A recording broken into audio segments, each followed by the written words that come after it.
Hey, this is Notser, and today we're going to be taking a look at the Pan-Asian light cruisers. This is 12.10, and they were updated. Their gun reload, their gun range, and the gun shell trajectory were all buffed so that they feel better to use in that department. And I wanted to take this opportunity to revisit the line and discuss the basic equipment, commander skills, and then showcase a match and talk about how I would approach that scenario and in many similar scenarios, and hopefully enjoy the...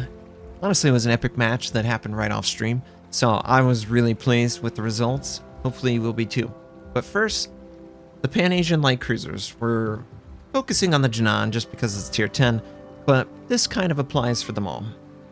They have deep water torpedoes with limited range, I would say, compared to regular torpedoes. However, they have a lot of them, and they have the torpedo reload feature, right? And if you go over to the equipment, you'll note that in this example, my equipment is based on the recommendations, and those recommendations are on making the torpedoes the best they can possibly be and making it manage well in smoke. And that's because Pan-Asian light cruisers play like classic destroyers. They want to sit in smoke, they want to contest an area, and they want to project torpedoes out of that smoke, or casually as they're weaving in and out, they're sending torpedoes. And this is a more extreme version because it's got a huge amount of torpedoes on either side, plus the torpedo reload booster, so very good at contesting and slowing down big ships that are afraid of torpedoes. Not very good against small ships, though. And that's one of the areas where the improved gun ballistics and gun range and gun reload can come in handy for that. Prior to the patch, I honestly didn't like playing them, so I barely played them at all. I tried them in a gun build, it didn't feel good. I tried them in a torpedo build, didn't feel good.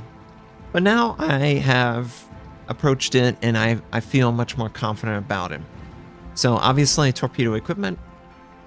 The smoke generator is something that we'll revisit. And then for the commander, I go pretty typical recommended, say for not taking last stand, and instead I take consumables specialist. This is one of the commander skills that was updated in 12.10. The Pack-a-Punch was updated too, a secondary battery, but there's no secondaries on the Jinan. So we don't get any benefit from that. Not that we actually would. It wouldn't probably be ever noticed. But everything else, take your typical torpedo to make your torpedoes more effective. And yeah, I really like consumable specialists. I think it's a good skill. I would kind of like the commanders for the Pan-Asians to have one of the enhancements just as an option so we can get a 10%. Because right now there's no cruiser commander that is unique for the Pan-Asian lights, or for just the Pan-Asian tech tree, that enhances consumable specialists. So you don't have a choice there to make it better or not. You get the 7.5 and you live with it. But this is the build. It feels good. Wouldn't make any changes as far as this, and I have refined it over multiple games, and this does feel pretty much exactly where it should feel. Very, very fun and very torpedo-y, plus gun spammy and smoke. So we're gonna watch a really awesome contested match that happened off stream, so no one has seen this yet.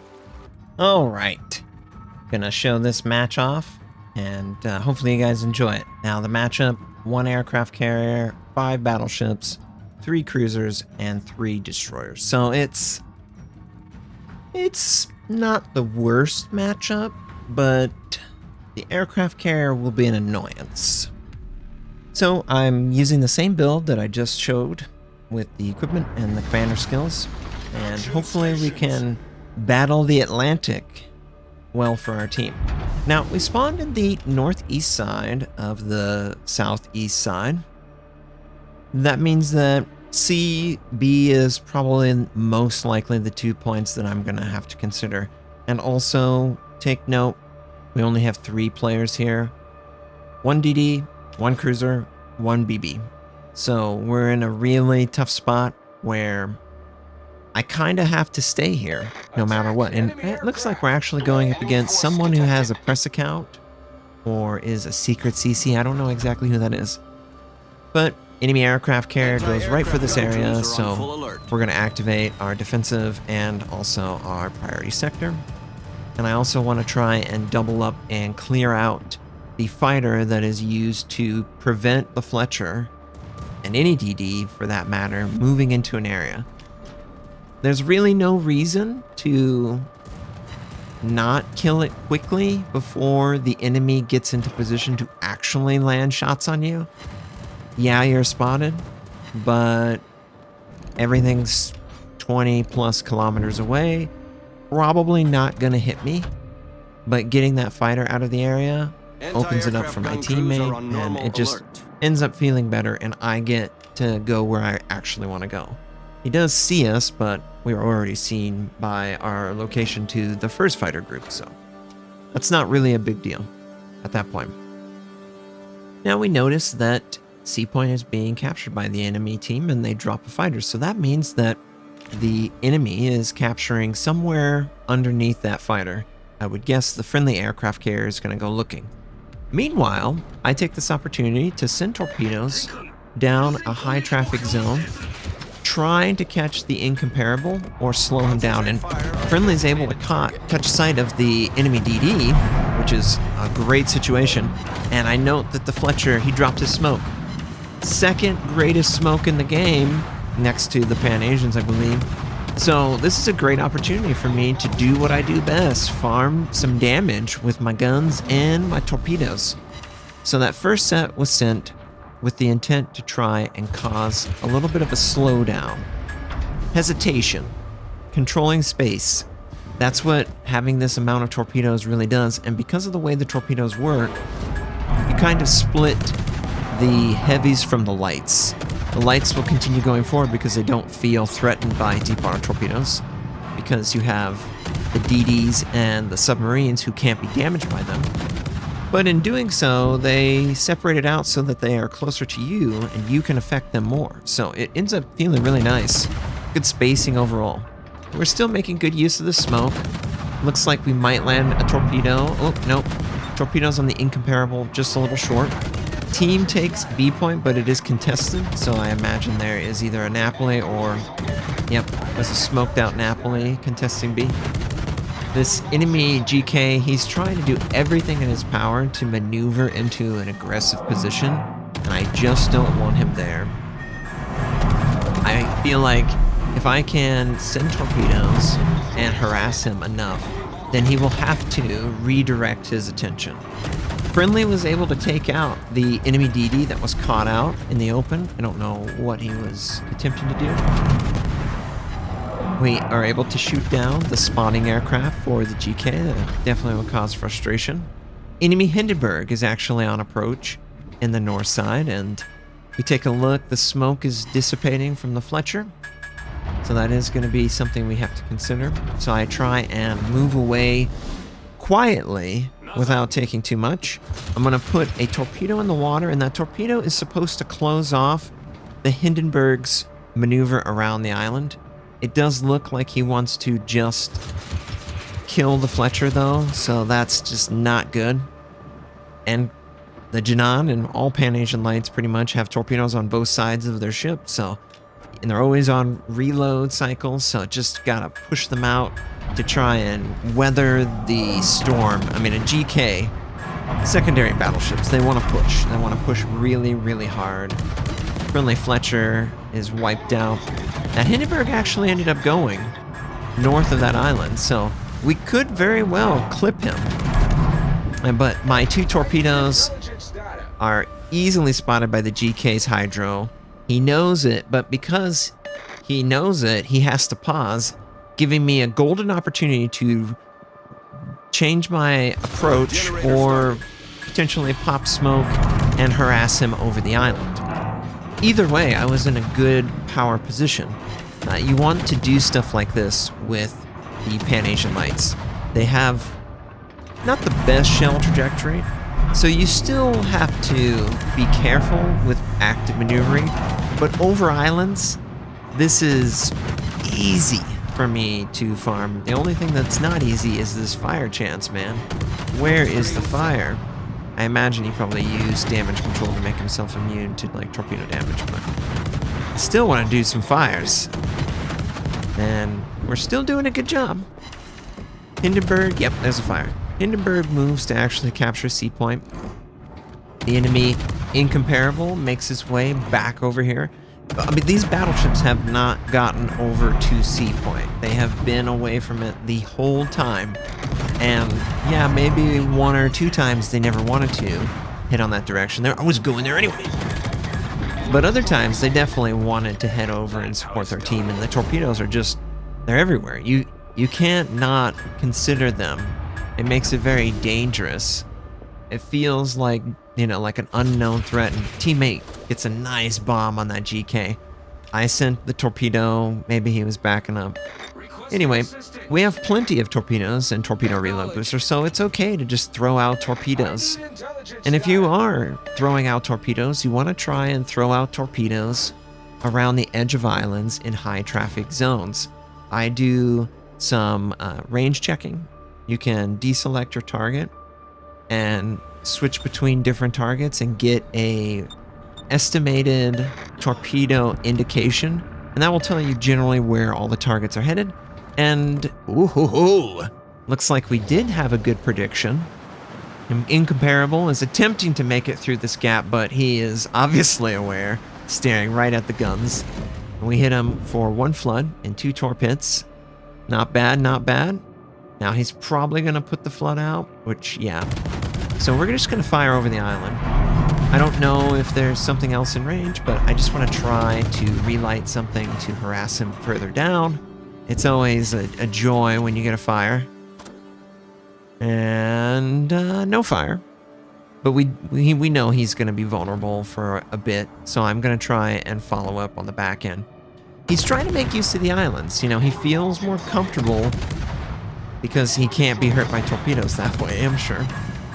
But I can easily fire over islands and use that as my cover as well. So it feels like sort of a powered up classic DD sometimes, with the amount of guns and the amount of torpedoes, even if they are deep water. And poor Jacob Fox pulled the worst Notser right smack in front of me, and we're landing a ton of our light cruiser shells on his superstructure. Hopefully he dies to us. No.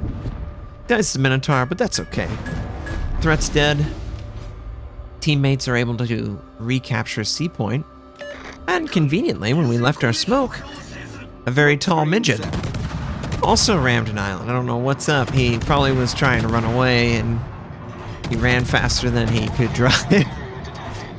And found himself right into that island. So we're just going to fire at him. But look at the shell arc at 14 kilometers. 10 seconds, the shell is in flight. More than enough time to active dodge it. So this is not something that you want to engage targets outside of sort of 12 or 13 at best. The guns feel very adequate and extremely nice inside of the 12 or 13 kilometer range. Outside of that, they're so floaty that it's really a low probability that you're going to hit. Teammates, though, they're able to finish them off. And now we can address the entire other side of the match. I wanted to finish off our side so that we could do just that. Sometimes you might feel the pull to change flanks. If the flank is contested and you're doing a good job, best thing that you can do is keep your teammates alive so that you can then cascade down and help your team on the other side, I think. So, enemy Iowa attempting to maybe take out the Minotaur, and he's aggressively pushing up. Obviously, there's an island right in front of me, so I'm taking advantage of that. Teammate does a really good shot on Wojo. And we're attempting to set a fire again. I believe our Minotaur popped a smoke, but he's too close at this point. He's just trying to survive. He whiffs on the torpedo, someone does. Yep, Minotaur dies to an explosion detonation. Shima's at point blank range. Montana, great save. Able to keep the Shima up for one more salvo. We'll see how that goes. Take a quick stock. Stalingrad's pretty low. Aki's 50%. The Linen is, you know, he's being held together by paper clips and glue, it looks like. So he might be the first target that we go after. Ooh, nice. Southern Vermont lands a shot on Akizuki just before he dies. That's a nice trade in a scenario where we needed it because this is a contested close match. Kansas is in this area. Stalingrad is maybe moving up on B point. And then, of course, that Linen. My smoke is available. I have 2 more charges. And my torpedo systems are fully reloaded. So I can do whatever I want. I could go after the Kansas. I could go after Linen. I could go after Stalingrad. Now, Ooh, Midway knocks out our Shima. Now there's no more DDs left in this match. That's okay. I'm kind of a DD. So I decide, instead of going after the Linen, I'm going to try and kill the Stalingrad because I feel like the Stalingrad is actually a little bit more dangerous than a Linen at this stage. And my teammates are also firing on it, maybe because they can't fire on the Linen. This might be a hindsight, I don't know, but I really don't want this guy staying alive. And I just feel like if his radars me, then I'm done anyway. There's a lot that you can consider, but the Montana uses a salvo, knocks out the Linen, great. Ends up not being a big deal. We actually get the target low enough that it procs his unique commander passive. And we're just going to try and farm his super until he's dead.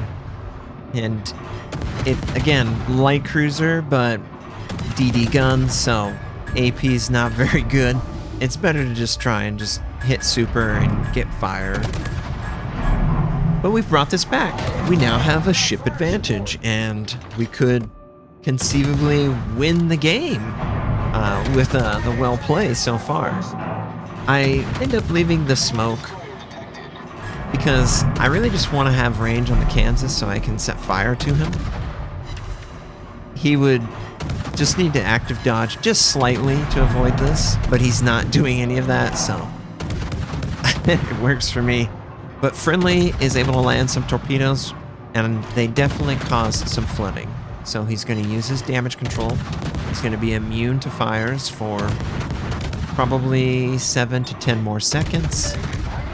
And at that point, I'm detected. My smoke has 10 seconds on cooldown, so I was thinking just survive long enough that we can activate it. And then I thought to myself, wait a minute.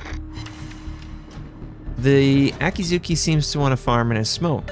Now, I can't torpedo him, but I could drive right up to him, potentially. As long as I don't fire my gun and he doesn't leave the smoke, I can approach him and I could potentially deal with him when he is visible. And look, I don't even have range on my torpedoes to land it on the Kansas, so I hold off on that. But I also noticed that the WoW CC is pushing his Midway forward, so he could be a potential torpedo target as well. But my main priority is just getting over to the Aki without being seen. And of course, we're detected by the air, so we're all in on killing this off before it reports back our location. It seems like we were successful in denying line of sight. Devious Dan doesn't look like he did anything. I send one token torpedo down that lane, and all of a sudden the Aki pops out and he's seen. And we gotta just kill this guy. It's the best opportunity. Yes, I'm very aware of the Kansas. I'm watching that incoming fire alert like a hawk as I'm trying to aggressively have good, accurate shells on the target. That's one thing that incoming fire alert... Okay, incoming fire just went off. We drop our speed. And we don't even need to look at him to, well, to know that we were potentially avoiding damage. We might have avoided something, but... Okay, enemy still there. Now I'm just playing with our throttle. We're gassing it back up, and he actually shot behind us. But we're so glass cannony. It's so, you just need to land a couple, and it does so much to us. But I think we're safe. I think the big island is in the way, and now we can just farm the midway, which is easier said than done. We actually land a torpedo on the Kansas, but it does not cause a flood. I just want to keep the island in between my ship and the Kansas. I don't really care about the midway being in line of sight. Whatever. I send one set towards the midway, and it looks like he might be stuck on the island. And of course, we're going to shoot down as many aircraft as we can. We're safe. It looks like a torpedo is going to land on the midway. Now, if you're aiming at a enemy aircraft carrier, you want to aim so the shells hit the side of the ship. If you land and hit the deck, it will shatter. You can only hit the side or the superstructure with something this small with a gun caliber. But we're able to knock him out. First kill of the game, by the way. Enemy aircraft carrier. We're only 223,000 damage in, but that's okay. Only the enemy Kansas is left, so this is probably a bad play by me because of the way that the Kansas seemingly is looking. But hear me out, my logic was this. I figured the Kansas can do one of two things. He can push up or he can retreat. If he wants to push up and fight, that's great for him. Oh, devious dad, not Dan. But he can push up and fight, or he can retreat. And I didn't want him to be able to just retreat and not have any way of affecting it. So I pushed forward, not giving us a way out. But it seems that he decided to push forward as well. So we're just gonna circle this island, do-si-do, and I won't get a shot on him. Nope, the islands are too tall, Notser. But anyway, really great game, where we had a great opportunity to showcase what this line can really do, and they excel at clogging up areas. Just a little off of the cap. This is a technique that you should make use of always. Consider the concealment of your ship and the nature of the opener, and as you approach, you want to keep your concealment unbloomed so that it doesn't cross over the default capture positions. If you can do that, then you can sit there and do stuff all day. You can pop smoke, hide in that, send torpedoes down lanes. It really works really nice. But you need to stay far enough back that you're not going to have any funny business with body spot DDs or radar cruisers. So we did 1.3 million, 10,000 base 10,000 base XP, 10,000 free XP. We are in Confederate, high caliber, 1 kill, 12 fires, 223,000, 4 torpedo hits. For the team score, we actually second on our team. The Montana did a great job, and I was really pleasantly surprised by the game itself. It seemed like the other side of the flank had a tougher time than my side, even though it might, reign true that my flank had a full division of players, so they were all trying to work together, most likely on comms. So they played well, but they still fell because they didn't have a plan to work with the problem. And it is a problem. If you're a battleship and you're trying to move into position, the torpedoes with this build mean that they will be up before you can get close enough to help contest an objective. So by the time you spawn in and you move to an objective, you might have to consider that deep water torpedoes are coming your way. So that does change the way you approach it. You might take a longer route that will keep you out of the action longer, and that has a major impact on your team's success as well. So just stuff to consider, and there's so many torpedoes that it's really hard to approach this with an aggressive play. Plus the torpedo reload consumable even further solidifies that this is the anti-pushing battleship line, anti-pushing cruiser line. Napolis, GKs, Schlieffens, you guys are on watch. You're not getting through this juggernaut of torpedoes. So yeah, it works really nice. We did decent damage to everything. We did a ton of damage to the GK. We did a ton of damage to the incomparable. And then the other person in their division, I can't see that we ended up doing damage. So we were really impactful on these two battleships that were on comms, most likely, as they were moving to the objective. They just never were in a comfortable position their whole lifespan, it seemed. They were always trying to dodge around the island. So you definitely want to make use of high traffic lanes, sending your deep water torpedoes on the edge of islands, because that's generally how people sail. They generally sail around islands, so it's a higher probability that you will make contact with them. Don't necessarily use your smoke immediately, but if you have to, it's okay. You just have to be conservative with your positioning at some point in the game to manage that resource, because it will run out. So think about it like you're trying to win a race on fuel mileage, and the best way that you can win is to take your foot off the gas a little bit. It's the last thing you want to do, but it's probably the best thing that you can do so that you have a more efficient game going forward.